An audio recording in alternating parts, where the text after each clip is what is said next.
Isang mapagpalang araw po sa inyong lahat, mga magulang at mga kapatid. Naway nasa mabuti kayong kalagayan.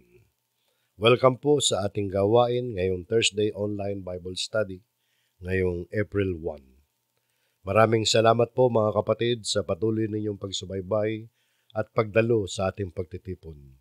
Lalong-lalo na sa panahon na ito na tayo'y nasa ilalim ng ECQ at talagang wala pa tayong pagtitipon.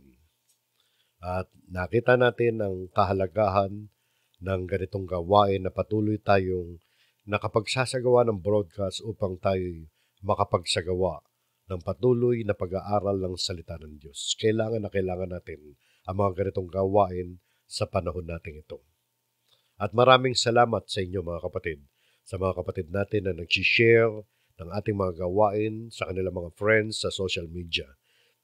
Maraming salamat sa inyo dahil nagkakaroon kayo ng bahagi sa pagpapalaganap ng salita ng Diyos. At ganoon din, wini-welcome natin ang mga newcomers, yung mga bago pa lang na nakikinig sa ating mga aralin dito. Maraming salamat din sa inyo at naway magpatuloy kayo sa inyong ginagawang pakikinig. Ang ating layunin dito ay upang tayo'y makapagbahagi ng salita ng Diyos at huwag matigil ang ating mga ginagawang pag-aaral.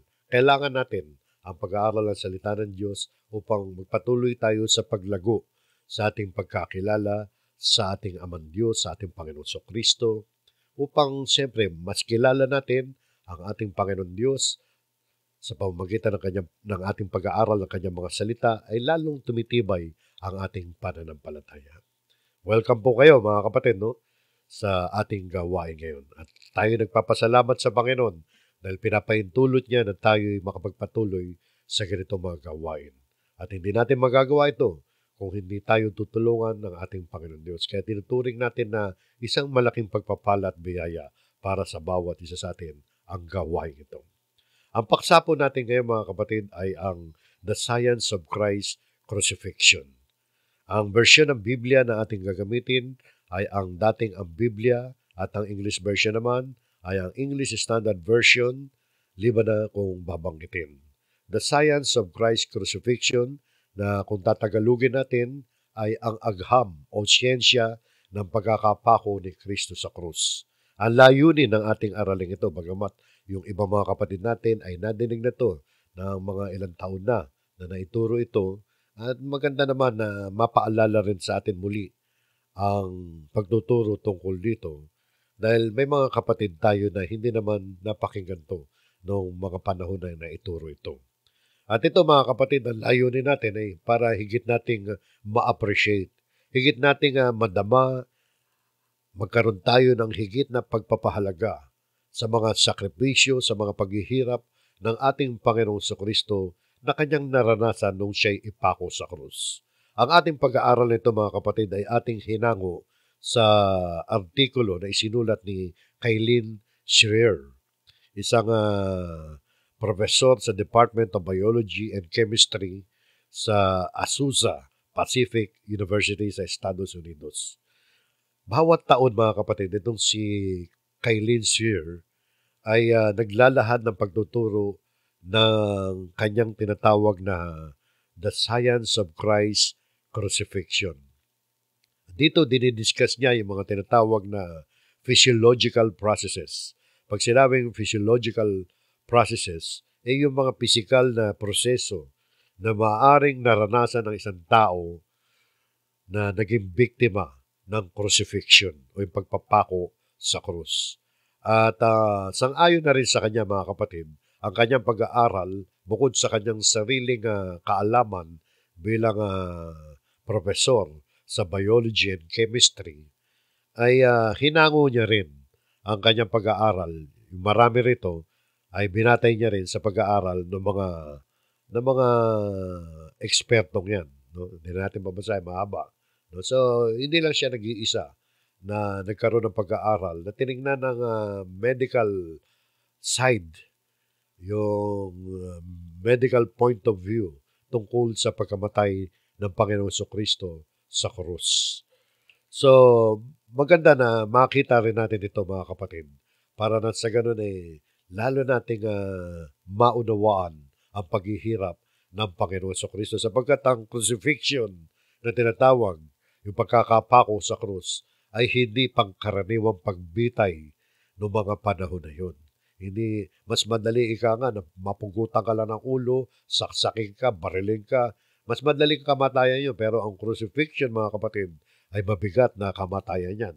Hindi ka agad-agad mamamatay sa ganyang pagpaparusa. Ang intention ng Roman government yan, mga kapatid, para parusahan ka, magtagal ka roon, na mababasa nyo sa mga referensya, halos tumatagal ng 9 na araw yung nakabitin yan sa krus bago mamatay. Talagang gusto nilang pahirapan ang kanilang mga pinarurusahan.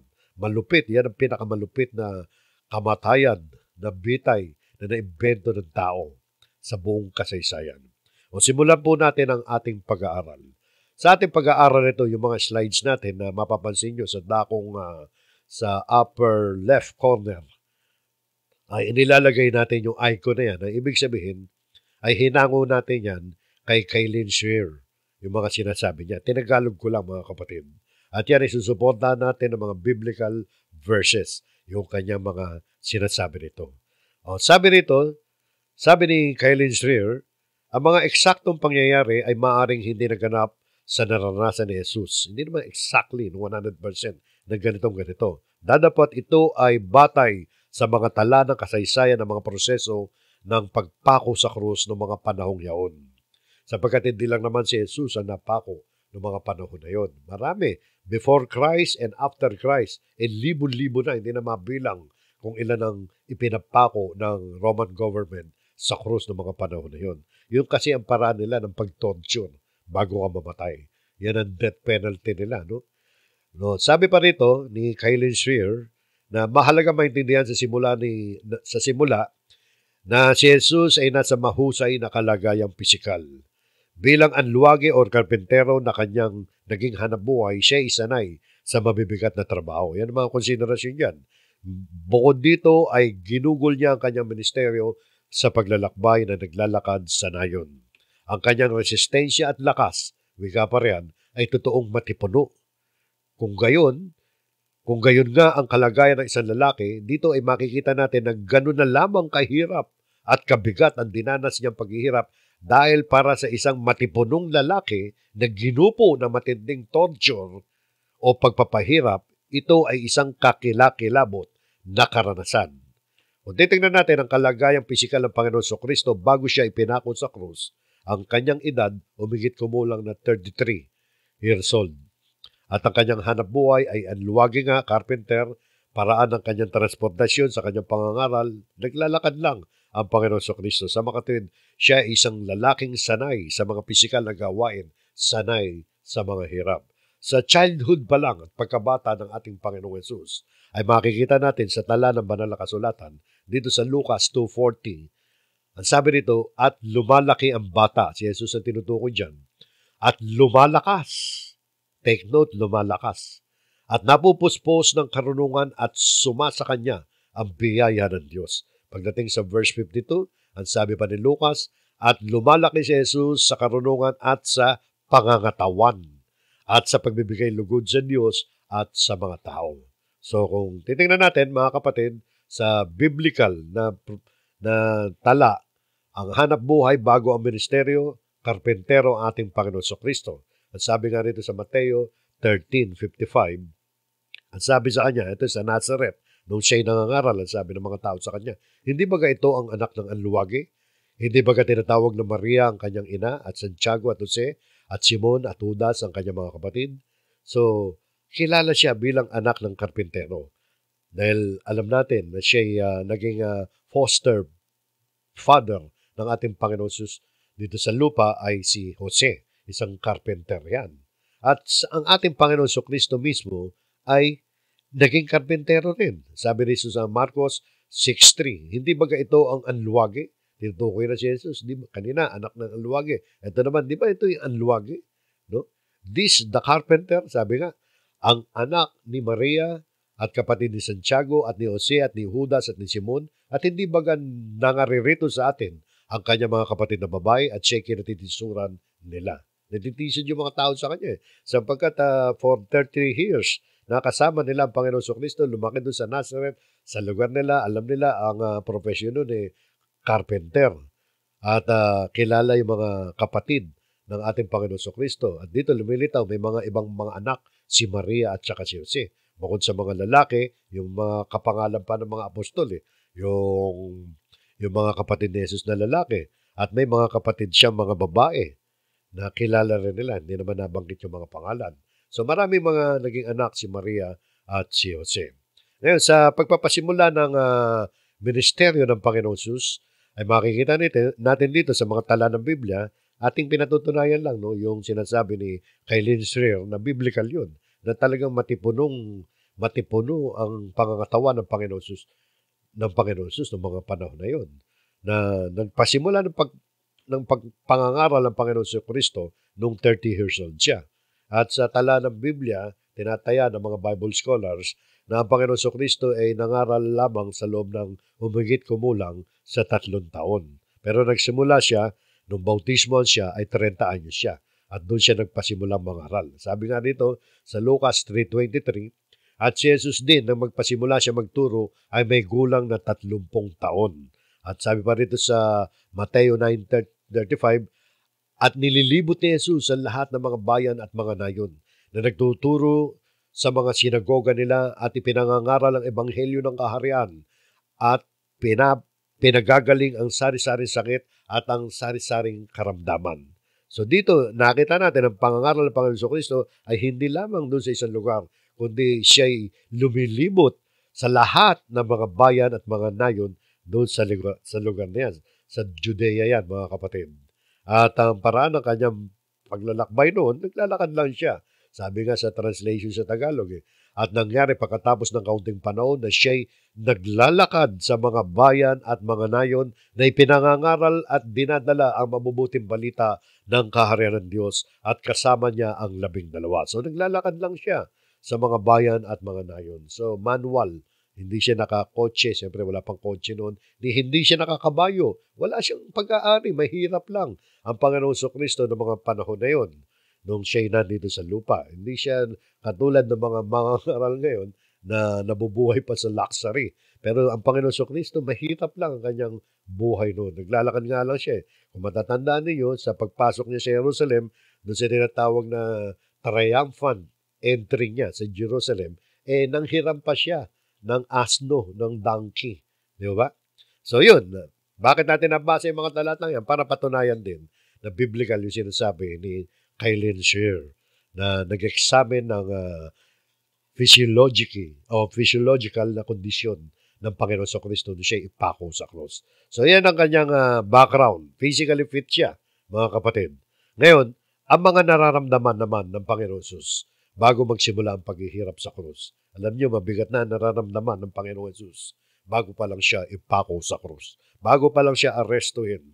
Noong panahon ng pagbabagong anyo ni Jesus, ay makikita natin dito sa panahon ng pagbabagong anyo o transfiguration, ay tinatalakay na nila ni Moises at ni Elias kasama si Jesus tungkol sa magiging pagkamatay ng Panginoon Kristo na kanyang gaganapin pagpasok niya sa Jerusalem. Eto, tingnan ninyo mga kapatid. Sa Lucas 9:28, at nangyari ng makaraan ang may mga 8 araw pagkatapos ng mga pananalitang ito, na isinama niya si Pedro at si Juan at si Santiago at umahon sa bundok upang manalangin. Lumakit sila sa bundok, kasama yung 3 apostol. At samantalang siya'y nananalangin, ay nagbago ang anyo ng kanyang mukha at ang kanyang damit ay pumuti at nakasisilaw. Ito yung tinatawag ng mga scholars na transfiguration dahil nagbago ang anyo ng mukha ni Kristo, yung damit niya pumuti at nakasisilaw. Parang naging maluwalhati ang kanyang kalagayan. At narito, sabi, sumunod na talata, 2 lalaki nangipag-usap sa kanya na ang mga ito'y si Moises at si Elias. Nakita si Moises, si Elias, 2 dakilang propeta yan na nababanggit sa Old Testament. Alam niyo, biblically, no? Kung pag-aaralan natin ng Biblia, bagamat hindi yun ang topic natin ngayon, bakit si Moises at si Elias? Sapagkat si Moises, mga kapatid, ay siya ang nagre-represent doon sa tinatawag na kautusan. At si Elias ay nagre-represent sa mga propeta. At nandiyan ang Panginoon Kristo na nagre-represent ngayon sa bagong tipan. Nag-uusap sila tatlo. Ano ang kanilang pinag-uusapan? Ito ang sabi sa sumunod na verse sa Lucas 9:31 na napakitang may kaluwalhatian si Moises at si Elias, no? At nag-uusapan ng tungkol sa kanyang pagkamatay na malapit niyang ganapin sa Jerusalem. So, ang pinag-uusapan nila tungkol sa pagkamatay na malapit ng ganapin ng ating Panginoong Kristo pagpasok niya sa Jerusalem. O maaaring hindi na nasabi kung ano yung detalye niyan. Marahil lang naman. Dahil pagkamatay ang pinag-uusapan na malapit niyang ganapin sa Jerusalem, marahil pinag-uusapan ang detalye niyan. O dyan, mga kapatid, nakikita natin na alam ng Panginoong Kristo ang mga detalye ng kanyang magiging paghihirap bago siya mapako sa krus hanggang sa siya'y mamatay sa krus. So dito nakita natin yung mga nararamdaman ni Jesus. Imagine nyo na lang, alam mo kung paano ka bibitayin, alam mo kung paano ka lalapastanganin bago ka bitayin, paano ka pahihirapan. Kaya ano naramdaman ng Panginoon Kristo? Ito, bago ang huling hapunan. Ito, pagkatapos ng pagpasok niya sa Jerusalem, sakay-sakay ng donkey. No? Yung triumphant na entry niya sa Jerusalem. Dito sa John 12:27, dito ang sabi ng Panginoon Kristo, ngayon ay nagugulumihanan ng aking kaluluwa. Ano ibig sabihin ng nagugulumihanan? Now is my soul troubled. Naguguluhan, natotrouble. Parang nababalisa ang kanyang nararamdaman. Di ba? At ano ang aking sasabihin? Wika pa ng Panginoon. Ama, iligtas mo ako sa oras na ito. Ngunit dahil dito ay naparito ako sa oras na ito. Mapapansin nyo ang mga doktrinang Kristiyano dyan sa talatang yan. Na unang-una, ang sabi ng Panginoon, naparito siya dahil sa oras na yun. Yan ang dahilan kung bakit isinugo ng Amang Diyos ang kanyang bugtong na anak ang ating Panginoon Kristo sa sanlibutan para magdusa, maghirap, mamatay sa krus para tayo matubos sa ating mga pagkakasala. Talagang yan ang misyon ng Panginoon Kristo. Isinilang siya sa lupa para mamatay, para matubos tayo. Pero para sa Kanya, ay mahirap yung gagawin niya. Isipin na lang natin ang kalagayan ng Panginoon Kristo. Isa siyang co-creator. Kasama siya ng Diyos na nilikha ang lahat ng mga bagay. Kaya ang tawag sa kanya ng mga Bible scholars ay co-creator. Hindi nilikha ang lahat ng mga bagay kung wala ang ating Panginoon Kristo. Mababasa natin yan sa John 1:1, 2, and 3.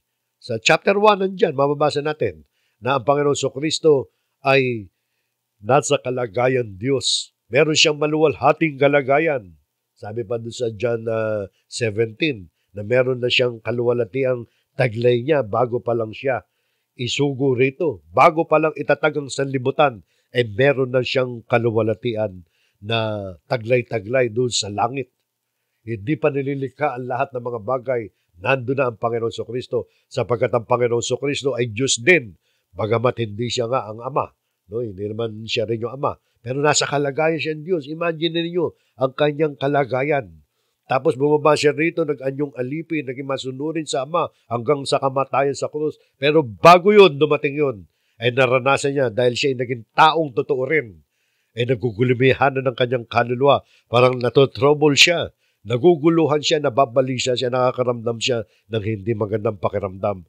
Dahil alam niya na siya ay mamamatay at ang kanyang kamatayan ay magiging grabe bago siya mamatay. At ang magiging sanhi ng kanyang kamatayan ay hindi basta-basta execution na ordinaryo lang. Sabi ko nga, mas magaang pa yung pagutang ka ng ulo, saksaking ka ng ilang beses, patay ka na agad, no? O kaya firing squad ka. Pero dito mga kapatid, ang crucifixion, ang pagpapako sa krus sa isang malupit, pinakamalupit na pagbitayan na naimbento ng tao. At dyan ay pahihirapan ka muna bago ka mamatay. Tingnan nyo yung nararamdaman niya. Bago ang Last Supper yan. Pagkatapos ng Last Supper, alam natin, nagpunta siya sa halamanan ng Gethsemane. Sa garden ng Gethsemane. At tingnan nyo ang nararamdaman niya doon sa garden ng Gethsemane. Ito sabi sa Revised Tagalog Popular Version ng ating gagamitin. Sa Marcos 14:33. Ang sabi, at isinama niya sina Pedro, Santiago at Juan. Nagsimulang mabaghabag at maghirap ang kanyang kalooban sapagkat siya'y nasa kalagayang tao at totoong tao, bagamat siya'y Diyos, ay hindi niya ginamit ang kanyang pagka-Diyos niya. Dahil naging masunurin siya sa ating Ama na kinakailangan danasin niya yun para matubos tayo sa ating mga pagkakasala. Talagang nakaramdam siya ng pagkabagabag at mahirap ang kanyang kalooban ng wika dyan. At sabi pa, dito sa sumunod na talata, ang kasunod lang niya mismo, sinabi niya sa kanila, sabi mismo ng Panginoon sa Kristo, ang puso ko'y labis na nalulungkot at halos ako'y mamatay na. Talagang ano ba mga salitang yan pinapakita na talagang very sorrowful, sabi niya sa English, even to death, na talagang hirap na hirap ang kanyang kalooban. Kaya nagre-request siya sa mga kasama niya, maghintay kayo rito at magbantay. At ang sabi pa dito sa Marcos 14:35, diyan pa rin sa halamanan ng Getsemani. Ang sabi, at lumakad siya sa dako paroon at nagpatira pa sa lupa at idinalangin, kung mangyayari ay makalagpas sa akin, makalampas sa kanya ang oras. Yun ang kanyang panalangin, makalampas sa kanya yung oras. Kaya dito sa pagdating sa verse 36, ang sabi ng talata, at kanyang sinabi, tingnan niyo sinabi sa kanyang panalangin, sa prayer ng ating Panginoon Kristo, Aba, Ama. Alam niyo yung salitang Aba? Ang ibig sabihin ng Aba, Ama rin, Father din. Kaya lang isang Syriac word yan na ginagamit noong panahon na yon. Kapag ginagamit nila yan ng mga Hudyo, pag binanggit nila Aba, Ama, bagamat Aba, ibig sabihin ng Father, ginagamit niya ng isang anak na malapit sa kanyang tatay. Diyan ay pinapakita ang lubhang pangangailangan ng Panginoon sa Kristo. Usually, ginagamit niya ng anak kapag siya nagsusumbong sa kanyang tatay o kaya pag meron siyang kailangan sa kanyang tatay. Yan ang expression nila nung araw. Pero yan, ginamit ng Panginoon sa Kristo sa kanyang oras na nakakaramdam siya ng marubdob na pamamanglaw ng kanyang kaluluwa dahil namamanglaw ang kanyang kaluluwa hanggang kamatayan at talagang balisang-balisa sa riyan. Kaya nasabi niya, Ama, para siyang isang batang nagsusumbong sa kanyang tatay.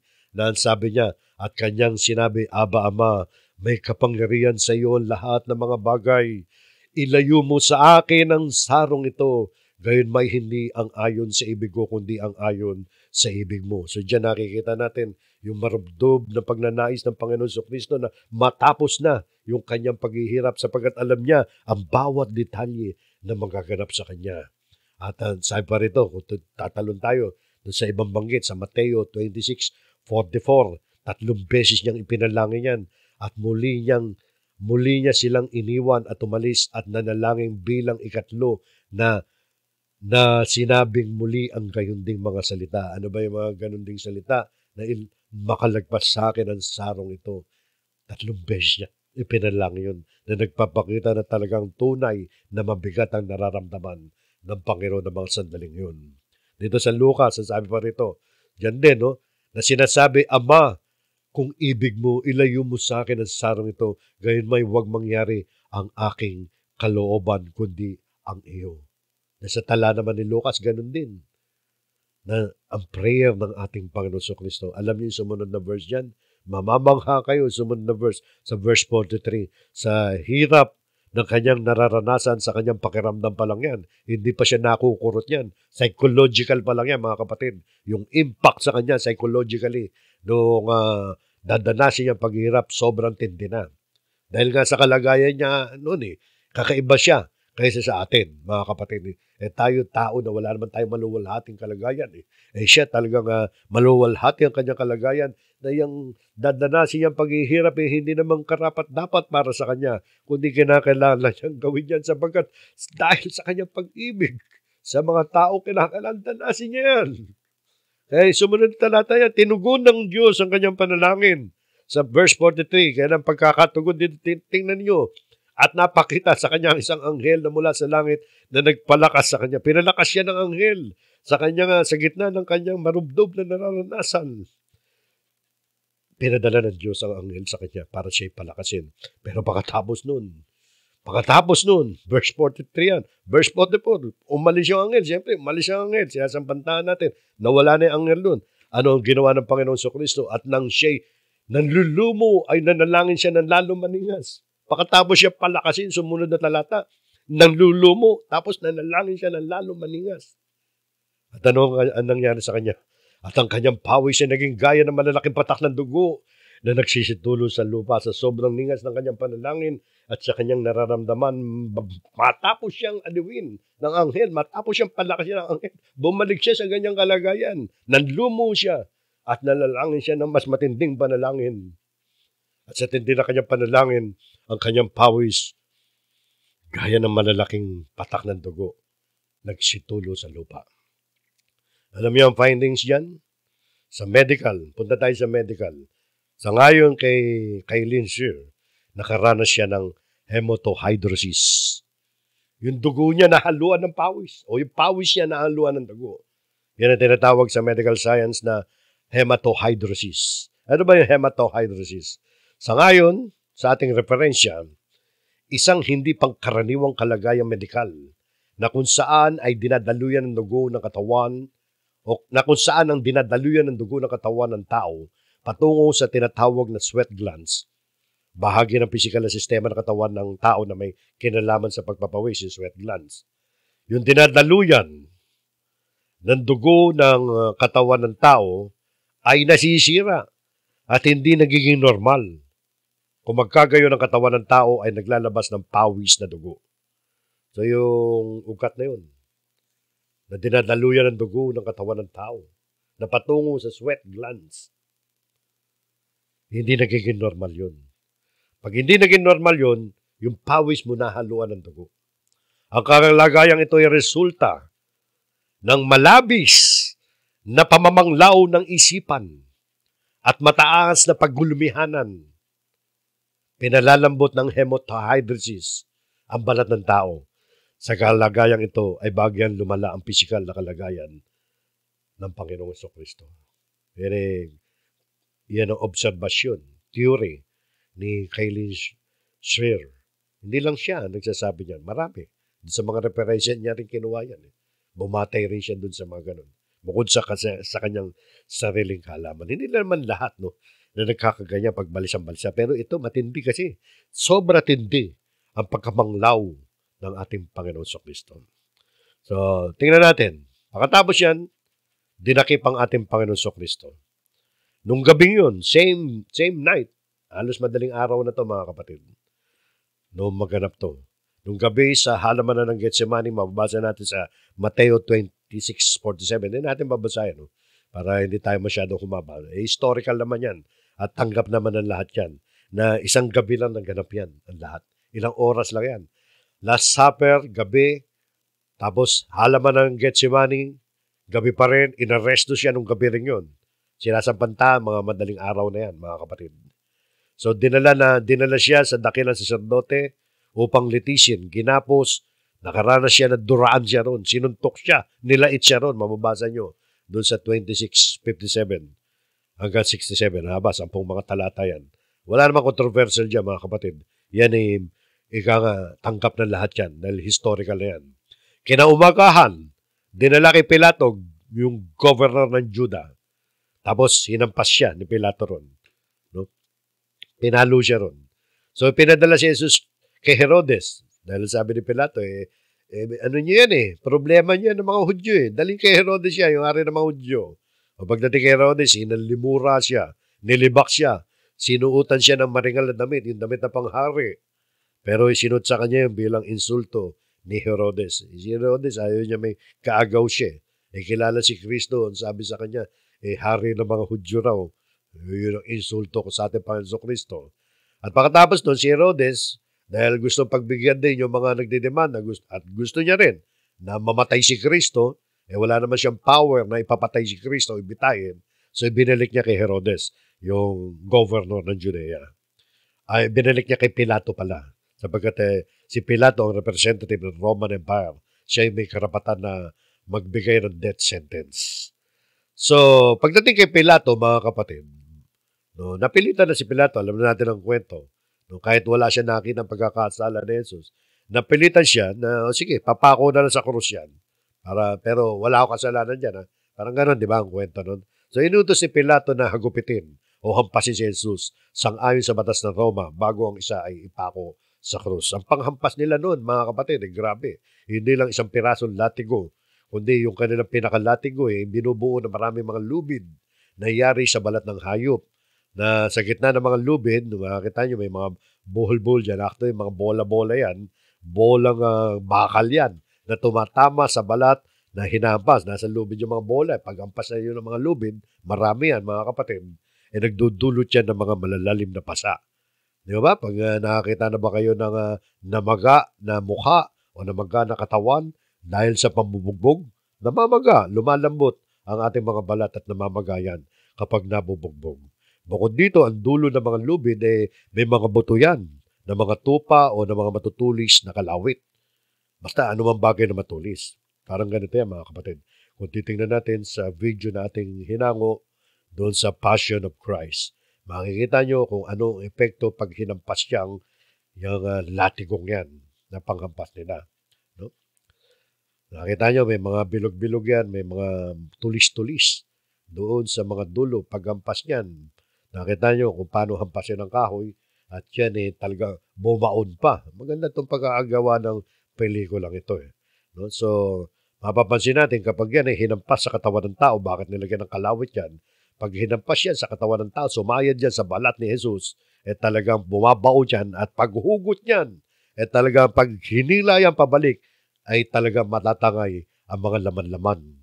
Kaya yan, mga kapatid, ang naranasan ng ating Panginoong Kristo. Sa puntong ito, mga kapatid, maraming dugo ang nawala sa ating Panginoong Kristo. Dumanak agad ng dugo. Diyan pa lang, bumubuhos na ang kanyang mga dugo. At alam nyo, ang paglalatigo dyan, sa standard ng Roman government dyan, hubot-hubad. Sa pelikula, siyempre, hindi na hinubot-hubad. Pero hubot-hubad yan. At talagang yung buong likod mo hanggang paa, nalatiguhin niya ng ganyang paraan. At bukod doon ay nilagyan pa ng koronang tinik ang ating Panginoon Kristo. Ang sabi rito sa Mateo 27:28, at siya'y kanilang hinubdan at dinamtan siya ng isang balabal na kulay ube. So, nilagyan pa siya ng damit na kulay ube. No? At sabi pa rito sa 29, at sila'y nangagkama-kama ng isang putong na tinik, yung koronang tinik kung tawagin, crown of thorns, at ipinutong sa kanyang ulo at inilagay sa kanang kamay niya ang isang tambo at sila'y nagsiluhod sa harap niya. At siya'y kanilang nilibak na nagsisipagsabi, magalak hari ng mga Diyos. So, ininsulto pa ng mga Romano yung ating Panginoong Kristo. Obserbasyon, medical observation. Ang balabal na nakatulong sa mga sugat ni Jesus upang bahagyang huminto ang pagdaloy ng mga dugo ng kanyang mga sugat sa likod. No? So, nakatulong yun para huminto dahil natakpan no? Pero, sabi rito, niluraan siya tapos sinaktan pa sa ulo. So, bukod sa koronang tinik, sabi rito sa 27:30, at sila'y kanilang niluluraan. Isipin mo, duraan ka. No? Kinuha nila ang tambo at sinaktan siya sa ulo. Obserbasyon, medical observation. Habang hinahampas nila ang ulo ni Jesus, yung binasa natin talata, ang tinik mula sa korona ay lalong bumabaon na lalong nagpapalala ng pagdugo ng kanyang ulo. Isipin mo, meron kang koronang tinik. Tinik-tinik yan, nilagay sa ulo mo. Hampasin ka pa ng tambo. Ang mga tinik sa ulo na nagdulot ng mga pinsala sa mga sugat at sa mga ugat na nakaugnay sa mga pisngi, na nagdulot ng ibayong pananakit sa kanyang mukha at leeg. Tinutuya at minumura nila si Jesus at kanilang dinuduraan. So makita nyo, no? Yung sugat dito, nagdulot ng mga tinik-tinik, no? Tapos sinampas pa yan. Ang sakit na nun. Yung pala may koneksyon sa mga ugat-ugat sa mukha natin hanggang leeg. So kumirot yun. Sinasampantahan na naranasan ng Panginoon Kristo yung ganun. Ito pa sabi, sumunod pa sa 31, Mateo 27:31, at nang siya'y kanilang malibak ay hinubdan nila siya ng balabal. Kinuha ulit yung balabal at isinuot sa kanya ang kanyang mga damit at kanilang inilabas siya upang ipako sa krus. Obserbasyon, kanilang hinugot ang balabal na kanilang inilagay kay Jesus at ang kanyang mga sugat na bahagyang natutuyo na ay muling nanariwa. Siyempre, nung takpa ka ng balabal, yung mga sugat mo parang tinakpan ng bandage, no? Tapos biglang kukunin ulit, Ano mangyayari nun? Masakit yun, mga kapatid. Naranasan niyo na ba na nagkasugat kayo? Di ba? Pag inihila natin ang bandage sa sugat, sa mga parte ng katawan, dahan-dahan. Di ba? Sapagkat pwede mahila, nakadikit yung dugo doon sa ano sa bandage. Ang nangyari sa kanya, nilagyan nga ng balabal, nakatulong na sana yon. Tapos hinubad ulit. Masakit yun, mga kapatid. Sa Mateo 27:32, at paglabas nilang kanila nasa lubong ang isang taong taga Sirene na ang pangalan Simon. Ito'y kanilang pinilit na sumama sa kanila upang pasanin niya ang kanyang cross. So, on the way to Calvary na to. Nangihina na kasi ang Panginoon Jesus eh. Kaya pinapasan nila kay Simon yung krus ng Panginoon. Obserbasyon, ang pisikal na kalagayan ni Jesus ay lalong naging kritikal dahil sa dami ng dugo na nawala. Walang duda na siya ay nasa shock. Dahil dito ay hindi na niya makaya ng buhatin ng krus at si Simon ng Sirene ang nagbuhat nito. Gaya na nabasa natin. So yan ang mga pangyayari. Hindi pa siya napapako sa krus, mga kapatid, ay bugbog sarado na siya. Marami ng dugo ang lumabas sa ating Panginoon sa Kristo at talaga nangihina na siya noon. Yung pagpako naman sa krus ng ating Panginoon sa Kristo. Ito matindi, mga kapatid, tungkol sa pagpako sa krus. Ang pagpako sa krus, mga kapatid, ay na-invento yan ng mga Persians. Nauna sa Roma yan. No? Noong 340, 400 BC. Yan ay na-develop na lang, pinaunlad pa ng mga Romano yan. Yung salitang excruciating, na ibig sabihin ay intensely painful, excruciating, yung matinding paghihirap o sakit. Yan ay hango doon sa salitang crucifixion. No? Na nagpapakilala lamang, mga kapatid, ng mabagal at napakahapdi na paraan ng pagbitay. 9 days ka nga, regularly. 9 days bago mamatay dyan. Pero bakit namatay ang Panginoong Jesucristo agad? May sagot ang Biblia yan. No? At yan ay ipinapataw lamang hindi sa mga Roman citizen, kundi sa mga dayuhan na bibitayin, sa mga alipin, sa mga revolusyonaryo, mga rebelde, at yung mga talamak na kriminal. Mga kriminal, kriminal, mga laban sa gobyerno ang binibitay dyan. O ngayon, tingnan natin, pag-aralan natin ang krus sa pagsusuri rin ng scientific na pagsusuri. Sinasampanta na ang krus na ginamit kay Jesus ay hindi yung Latin krus na ganito. No? Yung Latin krus, ano ba yung Latin krus? Yan yung Latin cross. Yung panakot sa aswang. Hindi ganyan. Kundi ang ginamit dyan, mga kapatid, hindi totoo yung aswang ha. Baka naman biro ko lang yun.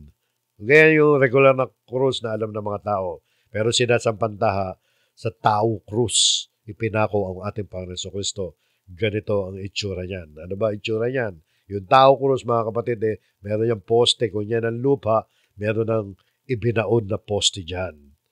No? So, yun po, yun yung sa kaso ng ating Panginoong Jesus. Nakabaon yung poste. Nakaready na yan. At yan vertical part na tinatawag. At sa vertical part na tinatawag yan, sa kaso ni Jesus, dyan siya ipinako. Parang nakaredy yan, tapos papatong na lang yan. So, kaya sa drawing, mga kapatid, more or less ganyan ang pagbuhat ng ating Panginoon sa Kristo sa krus. Hindi katulad yung nakikita natin doon sa krus na binubuhat kapag mahal na araw ng Biyernes Santo doon sa Pampanga. Hindi ganun yun. At ang pagkakapako sa krus, mga kapatid, ay dyan sa bahaging yan. At ang tingnan nyo, pagpako sa kamay ng ating Panginoon sa krus, ay sa Kristo. Ang biktima ay kinakailangan pako muna sa patibulum, kung tawagin. Yung part na yan, yung horizontal na yan, yan yung binubuhat, yan yung patibulum, kung tawagin ng mga Romano yan. Kaya si Jesus, mga kapatid, bago siya ipako, siyempre, inihiga muna siya. At pagkakahiga niya, kung mo turing sa kanya, kriminal, inihagis siya. At dahil sa pagkakahagis sa kanya, muling naniriwa ang kanyang mga sugat. No? At sumayad sa mga gaspang ng lupa na nagdulot ng patuloy na pagdaloy ng dugo. Ipinako nila ang kamay ng ating Panginoon Kristo dyan sa patibulum. At alam niyo yung pakong ginamit, no? Kahit wala pang hardware, no, mga kapatid, may pako na. So, ang pakong ginamit doon ay 5 to 7 inches ang haba niyan. 5 to 7 inches, no? At dyan ipinapako yan. Dito, hindi dito sa palad. Kasi kung sa palad yan, mga kapatid, dudulas yan. Dudulas yan dahil yung mga buto natin, salatin nyo ang palad nyo. Pag dyan pinako yan, mga kapatid, dudulas. Kaya dito ipinako yan para may nakaharang na buto. Kaya sa findings, sa mga archaeological findings, ay nakita nila yung isa sa mga discoveries diyan, kung ito yung sample ng mga nahukay nila, hindi sa palad nakapako. Yung mga ipinako sa krus noong mga panahon na yun. Kung titingnan natin, doon sa may wrist, di ba? At alam ng mga Romano, patatamain ko saan patatamain yan para hindi tamaan ang pulso mo. Ayaw nila tamaan ang pulso mo dahil mamamatay ka agad eh. Gusto nila magtagal ka pa ron. Yun ang purpose nun, ng crucifixion. Torture talaga. At isa sa mga, bukod doon, sa paa naman, ganyan ipinapako ang paa. Makikita nyo, no? Mahirap yan, mga kapatid. So, sa obserbasyon, ang katawan ng tao ay may natural na reaksyon upang ang pagkawala ng balanse sa metabolismo ng katawan ay may ayos. So, yun yung nature ng katawan natin.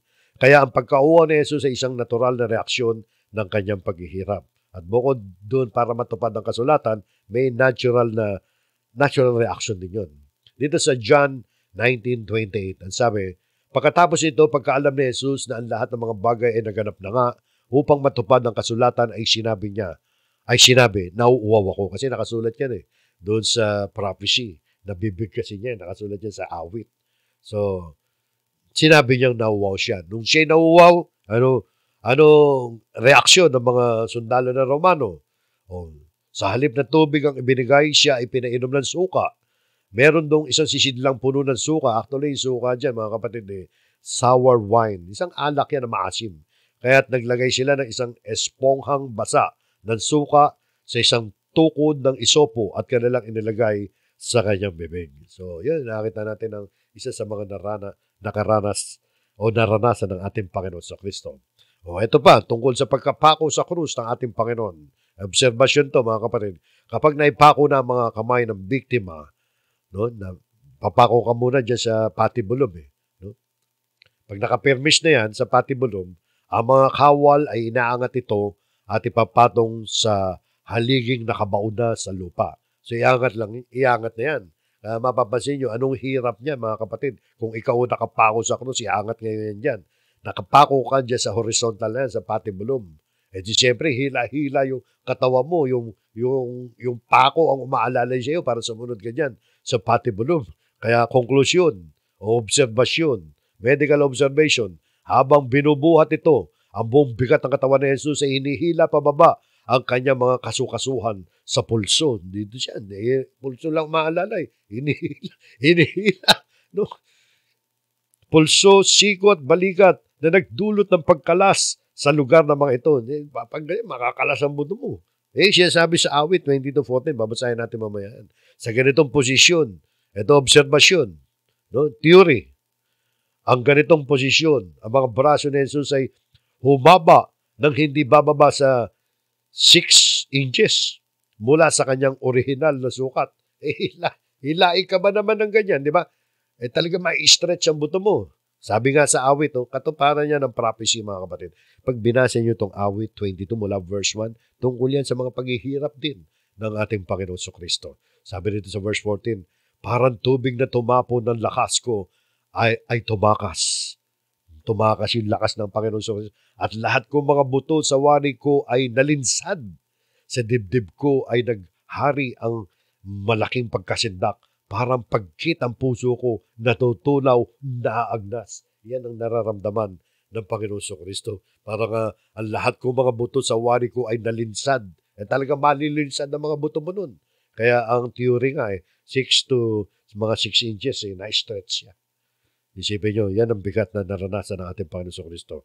Isa pang obserbasyon, mga kapatid, malamang ang mga paa ni Jesus ay pinako mula sa ibabaw nito, gaya na madalas na naisa sa larawan. Sa ganyang posisyon, ang kanyang mga tuhod ay nakabaluktot, humigit kumulang sa 90 degrees. Malamang ganyan daw, malamang.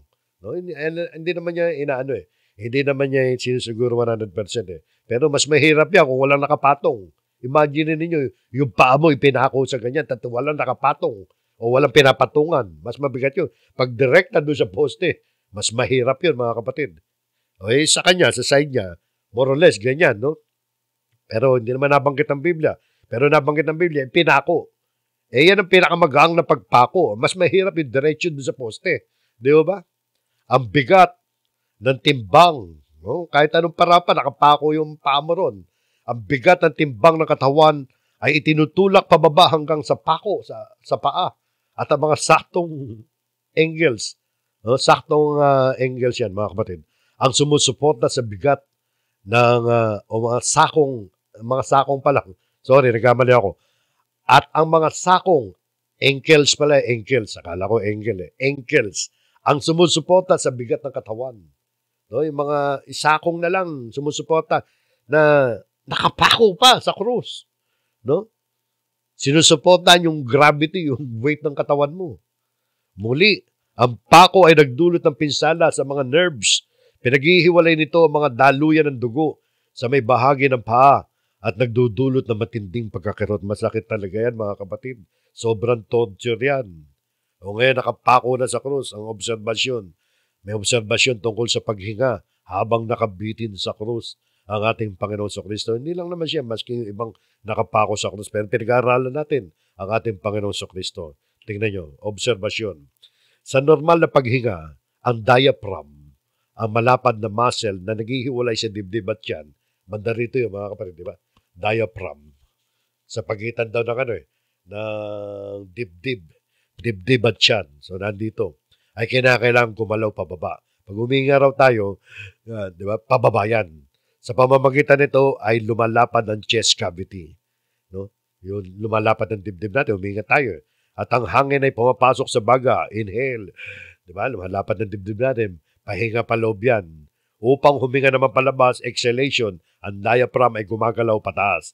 Exhale pataas. Habang nakabitin ang Panginoon sa Kristo sa krus, biga pa rito, ang timbang o bigat ng kanyang katawan ay humihila pababa sa diaphragm at ang hangin ay napupunta sa kanyang baga at nananatili ron. Parang nai-stop yung hangin sa baga mo. Mahirap huminga kapag ikaw ay nakapako sa krus. Dito ay kinakailangan itulak ni Jesus pataas ang kanyang katawan sa pamamagitan ng kanyang mga paa na may pako upang huminga palabas. Tama. Pag hinil mo, hirap na hirap kang ganoon. No? Nakapako ka sa krus. Hihinil ka. No? Pag i-exhale ka, paano ka exhale? Hindi pwede ma-stuck naman yung hangin dyan. Kailangan mag-exhale ka. Kapag nag-exhale ka, itutulak yan. Tutulak ng Panginoon Jesus ang kanyang katawan. Paano niya itutulak ang kanyang katawan? Either na pwedeng pa ganun, di ba? Pwedeng pa ganun, nakapako yung pulso mo, nakapako ron. Masakit yun. Kailangan gawin mo yun para makahinga ka. At kailangan itulak ka. Tumulong yung paa mo sa pagtulak, paitaas, para mailabas mo yung hangin mo. Mag-exhale ka. At kapag nagsasalita tayo, kaya nga ang bawat paghabol sa paghinga ng ating Panginoon Jesus, ito ay nagdudulot sa kanya ng ibayo pang sakit. Kada hinga mo, inhale, exhale, parang masakit yun, mga kapatid. Sa Biblia nakasulat, mga kapatid, na si Jesus ay 7 beses na nakapagsalita habang siya ay nakapako sa krus. Alam niyo, pag nagsasalita ang tao, exhale. Wala nagsasalita habang nag-i-inhale siya. Pag nagsasalita tayo, puro palabas. Kaya nga pinagpe-face mask tayo ng DOH. Pag nagsasalita tayo, baka tumalsik yung mga saliva natin. Kasi puro patulak palabas ang hangin pag nagsasalita tayo. At kapag magsasalita ka, mga kapatid, sa ang Panginoon sa Kristo ting magsasalita, kinakailangan itulak niya yun. Itulak ng kanyang ng paa na nakapako sa krus at yung hilain ng kanyang kamay na nakapako rin para makapagsalita siya. At sa Biblia, 7 beses siya nagsalita habang siya'y nakapako sa krus. Na-record yan sa Biblia, 7 beses siya nagsalita. At ang isang kamangha-mangha sa kabilang sa mga pahirap na ito, itinulak pa niya ang kanyang katawan pataas upang sabihin, patawanin mo sila. Yan ang gawin niya. At ginawa niya, isa sa mga last word niya. Patawarin mo sila. Sabi rin sa Lucas 23:34, at sinabi ni Jesus, Ama, patawarin mo sila sapagkat hindi nila nalalaman ang kanilang ginagawa. At sa pagbabahabagi nila ng kanyang mga suot ay kanilang pinagsapalaran. Nakikita natin mga kapatid, nagawa ni Jesus na magsalita pa. Ang hirap-hirap nun, humihinga ka na. Hirap na hirap ka na sa paghinga, nagsalita ka pa ng ganun. Para sabihin, para makapanalangin siya, sabihin sa Ama, dapat tawarin yung mga taong yun sapagkat hindi nila nalalaman ang kanilang ginagawa. Tuloy natin, obserbasyon. Ang nakabalot na kahirapan sa mga paghingang ito ay nagdulot kay Jesus na napakabagal na pagsakal o slow form of suffocation. Siyempre, parang nasusuffocate ka nun. Di ba? Nasasakal ka nun. Dahan-dahan kang nasasakal. Dito ay naiipon ng carbon dioxide sa kanyang mga dugo na nagre-resulta sa mataas na level ng carbonic acid sa dugo. Ang katawan ay natural na tinutugon ng ganitong kalagayan na nagtutulak upang huminga ng nararapat. Parang natural na demand ng katawan mo yun. Kailangan huminga ka. Kasabay nito ay lalong bumibilis ang pagtibok ng puso. Lalong bumibilis ang pagtibok ng puso to circulate the available oxygen. Kasi hirap na hirap ka huminga. Yung puso mo tumutulong, lalong nagtatrabaho ang puso mo. O, ang pagkabawas ng oxygen dahil sa kahirapan ng paghinga ay nagdudulot ng pagkasira ng mga tissues o mga hanay ng mga balat at mga capillaries o mga maliliit na mga ugat sa buong katawan ay nagsisimulang maglabas ng mga malatubig na fluid mula sa dugo patungo sa mga tissues. Parang nagtutubig na yung kalooban, yung loob ng katawan.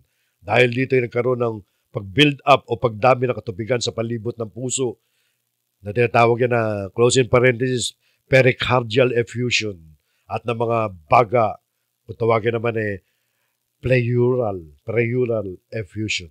Mga medical term yan. Na ipapaliwanag naman, di ba?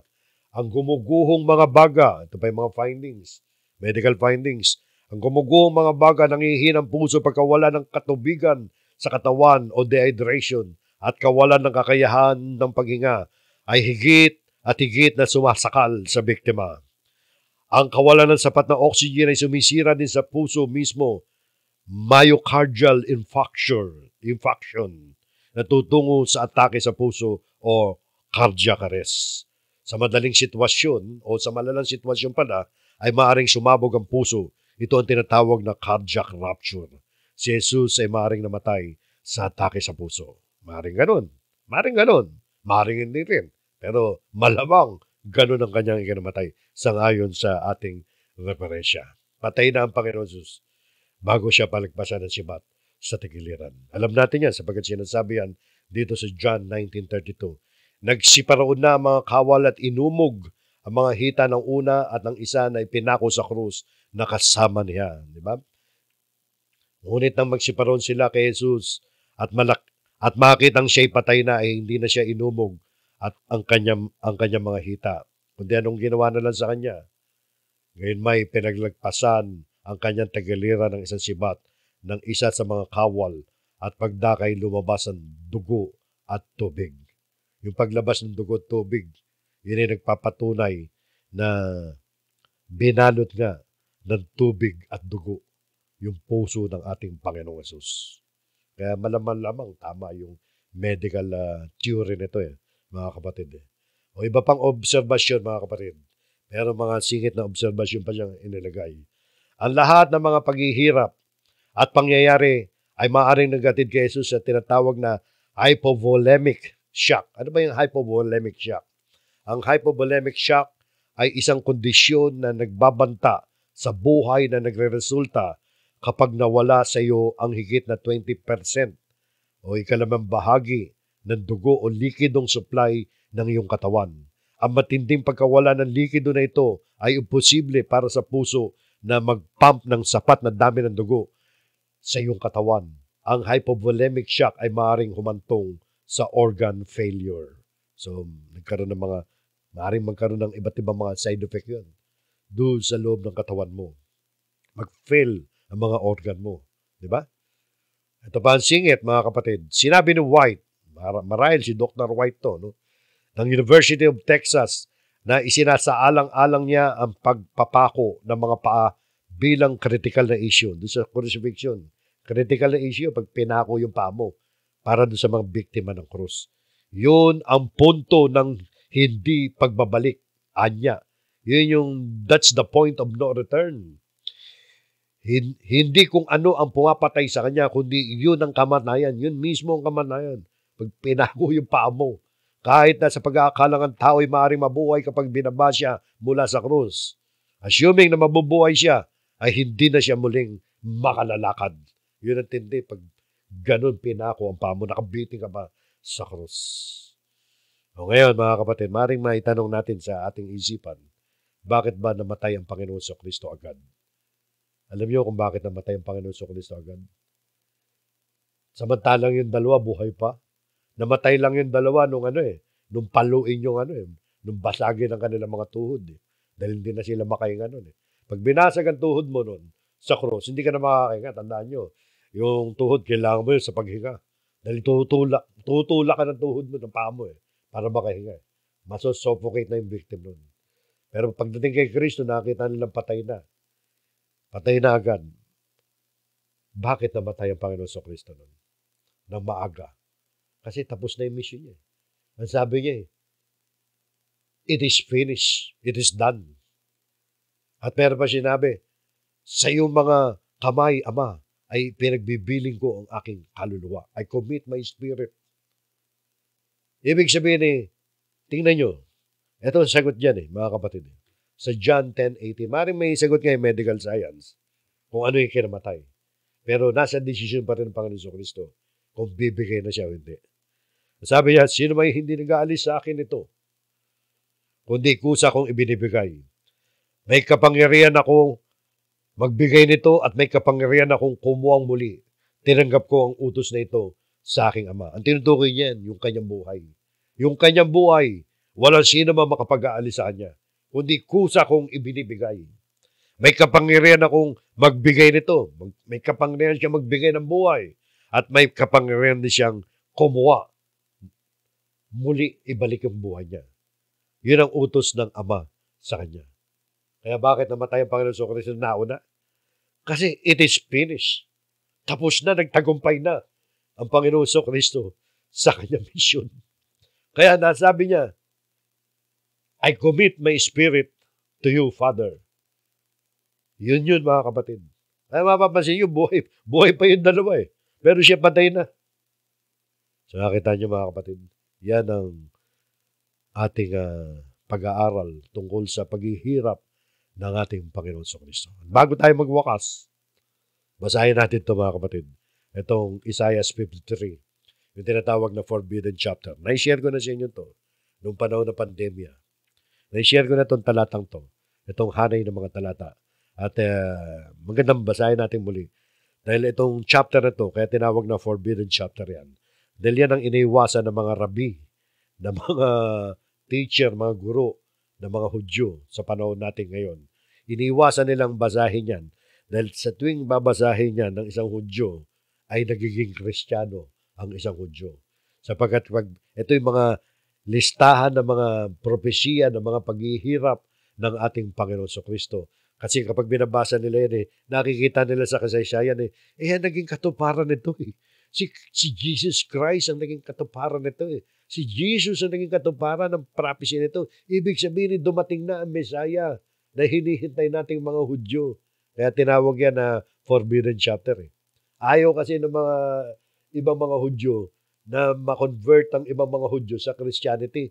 Dahil ang paniniwala nila, hindi pa dumarating ang Christ. Samantala kapag binabasa ang kapitulong ito, chapter 53, tugman-tugma sa mga paghihirap na dinanas ng ating Panginoon. At maganda itong gawin natin na ating bilang mensahe natin. Ang sabi nito sa Isaiah 53:1, sinong naniniwala sa aming balita at kanino nahayag ang bisig ng Panginoon? Sapagkat siya'y tumubo sa harap niya na gaya ng sariwang pananim. At gaya ng ugat sa tuyong lupa, walang anyo o kagandahan man. At pagka ating minamasdan siya ay walang kagandahan na mananais tayo sa kanya. Yung tinutukoy rito, ang Panginoong Kristo na nagdudusa na. Mula doon sa pagkaka-aresto sa kanya, sa paglalatigo sa kanya, paggugulpi sa kanya, hanggang sa ipako siya sa krus. Walang anyo ng kagandahan. Pag minamasdan siya, wala tayong mananais sa kanya. Ito pa. Siya'y hinamak at itinakwil ng mga tao. Di ba ganyan nangyari sa Panginoon? isang tao sa kapanglawan at bihasa sa karamdaman. At gaya ng isa na pinagkublihan ng kanilang mukha ng mga tao, na siya'y hinamak at hindi natin hinalagahan siya, hindi binigyan ng pagpapahalaga ang ating Panginoong Jesucristo noong panahon na yon. 53:4, tunay na kanyang dinala ang ating mga karamdaman at dinala ang ating mga kapanglawan. Gayon may ating pinalagay siya na hinampas, sinaktan ng Diyos at dinalamhati. Kaya siya nasugatan. Dinala niya ang ating mga karamdaman, dinala niya ang ating mga kapanglawan. Kaya ang Panginoong Jesucristo ay naghirap at namatay sa krus. Ngunit siya'y nasugatan dahil sa ating mga pagsalangsang. Dinala ng Panginoon ang ating mga pagkakasala doon sa mga paghihirap na kanyang dinanas. Siya'y nabugbog dahil sa ating mga kasamaan. Ang parusa ng tungkol sa ating kapayapaan ay nasa kanya at sa pamamagitan ng kanyang mga latay ay nagsigaling tayo. Nakita nyo yung mga latay na inabot ng Panginoon Jesucristo? Bakit ba hindi ordinaryong kamatayan? Bakit itinapat pa ng Panginoon Diyos na isugo ang kanyang bugtong na anak sa panahon na doon nag-i-exist pa yung crucifixion? Kung ngayon pinadala ang Panginoon Jesucristo, lethal injection na lang ngayon, firing squad. Dito kinakailangan kasi bumuhos ang dugo ng ating Panginoon Jesucristo. Magkaroon siya ng mga latay, mabugbog siya, maparusahan siya. Pero nangyari yun para tayo'y magsigaling.